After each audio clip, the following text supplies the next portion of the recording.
মেলার ভেতরটা বেশ ভালোই লাগছিল, কিন্তু বেশি লোক হয়নি, ভিড় ছিল না, বেশ ফাঁকা ফাঁকাই ছিল। সুতরাং বেশ ভালোই লাগছিল। আমার মেয়ে ওর বাবার হাত ধরে হেঁটে হেঁটে সামনের দিকে যাচ্ছিল, আর আমি একটু ফটো তুলছিলাম, একটু ভিডিও টিডিও করছিলাম। বেশ সুন্দর, ভালো লাগছিল। ফাঁকা, বেশ গরম পড়ছে, ঠান্ডা ঠান্ডা ভাবও ছিল ওই জায়গাটা, যেহেতু ফাঁকা সেহেতু ভালোই বেশ লাগছিল, মজাই হচ্ছিল।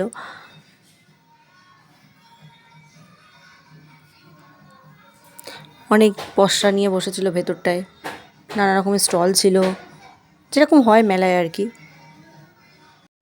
আমার মেয়ের চোখে হট করেই জাম্পিং গ্রাউন্ড পড়ে গেছিলো, তো জাম্পিং করবে বলে প্রচণ্ড বায়না ধরেছিল, তো জাম্পিং করতেও শুরু করলো।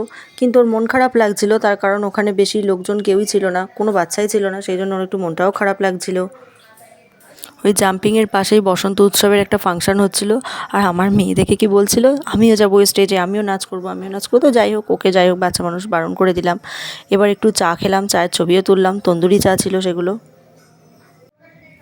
মিডিলে খিদেও পেয়ে গেছিলো, কী খাবো, পাপড়ি চাট, তো পাপড়ি চাটই নিয়ে নিলাম। খেতে শুরু করলাম পাপড়ি চাট আমরা তিনজন মিলে, যদিও আমার মেয়ে একটুখানি খেয়েছে, আমরাই খেয়েছি। ভালো করেছিল, খুব টেস্টি টেস্টিও বানিয়েছিল পাপড়ি চাটটা, খুব ভালোও লেগেছে আমার। মেলা থেকে বেরিয়ে বাড়ি যাওয়ার পথে দেখতে পেলাম যে ন্যাড়াপোড়া যাচ্ছে।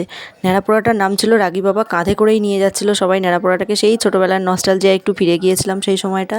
এই যে কাঁধে করেই যাচ্ছে ন্যাড়াপোড়া। ন্যাড়াপোড়ার পরই রাস্তার পাশে দেখতে পেলাম গোপুসোনাকে, গোপুসোনার একটু ছবিও তুলে নিলাম।